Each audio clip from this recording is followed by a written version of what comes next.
HSC 26 শিক্ষার্থীরা, তোমাদের routine প্রকাশ কবে, তোমাদের টেস্ট পরীক্ষা কবে, তোমাদের ফর্ম ফিল আপ কবে, তোমাদের বোর্ড পরীক্ষা কবে, এই টপিক নিয়ে আজকে এই ভিডিওতে আমরা কথা বলবো। এর আগে আমরা টেস্ট পরীক্ষা নিয়ে কথা বলেছি, তাই টেস্ট পরীক্ষা নিয়ে খুব বেশি ডিসকাশন থাকবে না। মূলত তোমাদের রুটিন, ফর্ম ফিল আপ এবং বোর্ড পরীক্ষার নিয়ে আমরা একটা আলোচনা করব। ইতিমধ্যে বেশ কয়েকটা নোটিশ তোমাদের নিয়ে প্রকাশ করেছে, যেগুলো নিয়ে আমরা ডিসকাশনের আগে ভিডিওগুলোতে করেছি। বাট এক্ষেত্রে তোমাদেরকে জানিয়ে রাখতে চাই, শিক্ষা মন্ত্রণালয় কিন্তু ফর্ম ফিল আপের নোটিশ এক প্রকার বলা যায় যে আনঅফিসিয়ালি দিয়ে রেখেছে। এবং এক্ষেত্রে কী হবে না হবে আমি তোমাদেরকে একটু টাইম লাইনটা শেয়ার করে দিতে চাই, তোমাদের মাথার জন্য থাকে যে তোমাদের পরীক্ষা নিকটবর্তী জায়গায় হতে যাচ্ছে। তো অবশ্যই তোমরা সুন্দর করে সম্পূর্ণ ভিডিও দেখো। যারা আমাদের চ্যানেল কোনো সাবস্ক্রাইব করো না, ফেসবুক পেজ ফলো দাও না, আমাদের সাথে যুক্ত থাকো ইনশাল্লাহ। ফলো সাবস্ক্রাইব বাটনে ক্লিক করে, কারণ তোমার পরীক্ষা নিয়ে তথ্যগুলো আমরা নিয়মিত দিব। সো সব জায়গায় তো ফলো টলো দেয়ই, তো আমাদের সাথে যুক্ত থাকলে তোমাদের সুবিধা হচ্ছে, এক্সাম নিয়ে কোনো প্যারা খেতে হচ্ছে না। জীবনে খুবই গুরুত্বপূর্ণ একটা জায়গা হচ্ছে শিক্ষা, যেটা তুমি সম্পূর্ণটা ইনফরমেশনগুলো পাচ্ছ সুমন ভাইয়ের কাছ থেকে। তো আমরা এবারে কথা বলি তোমাদের এইখানে কী কী প্রসঙ্গে। একটা ফার্স্ট হচ্ছে তোমাদের রুটিন প্রকাশ প্রসঙ্গে এবং তোমাদের ফর্ম ফিল আপ নিয়ে।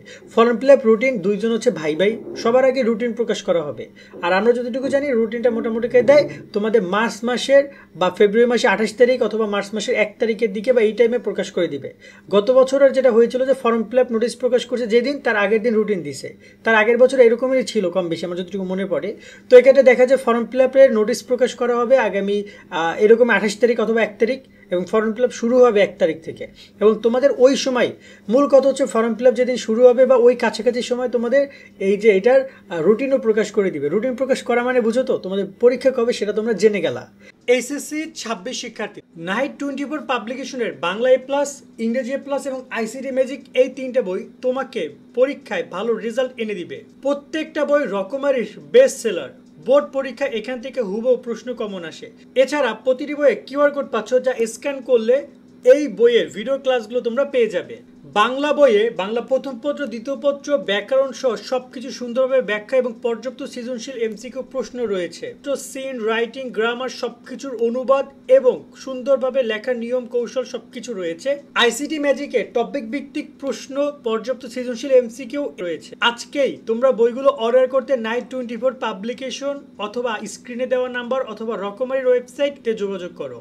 ঠিক আছে, সো একটা বিষয় গেল। 2 নম্বর বিষয় হচ্ছে ফর্ম ফিল আপটা শুরু হচ্ছে 1 তারিখ থেকে এবং প্রায় 1 মাস পর্যন্ত চলবে, মানে পুরো মার্চ মাস চলবে। আর মার্চ মাসে কিন্তু ঈদও রয়েছে, তো ঈদের পরেও ফর্ম ফিল আপের বেশ ভালো একটা পর্যায় পর্যন্ত চলতে পারে ফর্ম ফিল আপটা। ফর্ম ফিল আপ করতে পারবা তারা যারা টেস্ট পরীক্ষা পাশ করবা, তার টেস্ট পরীক্ষার দিকেও বেশি ফোকাস দিও। এবার আসি তাহলে বোর্ড পরীক্ষা কবে হইতে পারে, কারণ তোমার জানুয়ারিতে তোমাদের কি টেস্ট পরীক্ষা, ফেব্রুয়ারিতে টেস্টের রেজাল্ট, মার্চ মাসে ফর্ম ফিল আপ, তাহলে পরীক্ষা কবে? ফর্ম ফিল আপের নোটিশ প্রকাশ হওয়ার ঠিক 2 মাস পরে বা ফর্ম ফিল আপ শুরু হওয়ার 2 মাস পরে তোমাদের পরীক্ষাগুলো নিয়ে থাকে।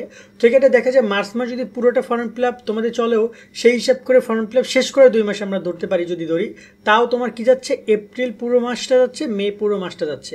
আর একটা বিষয় হচ্ছে তোমাদের ছোটো ভাইদের কিন্তু এসএসসি পরীক্ষা এপ্রিলে, তো এক্ষেত্রে ওদের এসএসসি পরীক্ষার মধ্যে তো আর তোমাদের পরীক্ষা নেবে না।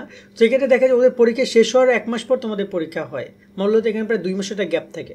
সো তোমাদের পরীক্ষা জুন মাসে হবে। এখন অনেকে বলতে পারবে জুন মাসে ঠিক কত তারিখ বা এটা ওটা, এখানে তোমাদের একটা সুনির্দিষ্ট তারিখের কথা বলতে চাই, সেটা হচ্ছে তোমাদের কোরবানি। আমরা কোরবানির ঈদ অর্থাৎ ঈদুল আজহার পরে তোমাদের পরীক্ষাটা হবে। মানে এমন হয় না যে ঈদুল আজহার আগে 4-5টা পরীক্ষা নেবে, মাঝখানে আবার ঈদুল আজহার বন্ধ, তারপর আবার তোমাদের পরীক্ষা নেবে। এটাতে আসলে শিক্ষার্থীরা অনেক বেশি বিব্রতকর পরিস্থিতির মধ্যে পড়ে, তাই এটা করবে না। তারা কোরবানির পরেই তোমাদের পরীক্ষা নেবে, তার মানে কোরবানির আগ পর্যন্ত তুমি টাইম লাইনটা পাচ্ছ তোমার প্রস্তুতি নেওয়ার জন্য। সো সব মিলিয়ে সব কিছু বাদ দিয়ে এখন সুন্দর করে পড়াশোনা করো। ফর্ম ফিল আপ, টেস্ট পরীক্ষার রেজাল্ট, রুটিন প্রকাশ, এগুলো ডে বাই ডে হয়ে যাবে। বাট যেহেতু পরীক্ষার সামনে আসছে, এখন সুন্দর করে পড়ালেখা করো। তোমাদের সকলের জন্য দোয়া, শুভকামনা রইল। আজকে আমরা এখানে বিদায় নিচ্ছি। সকলে অনেক অনেক ভালো থাকবা। আল্লাহ হাফেজ।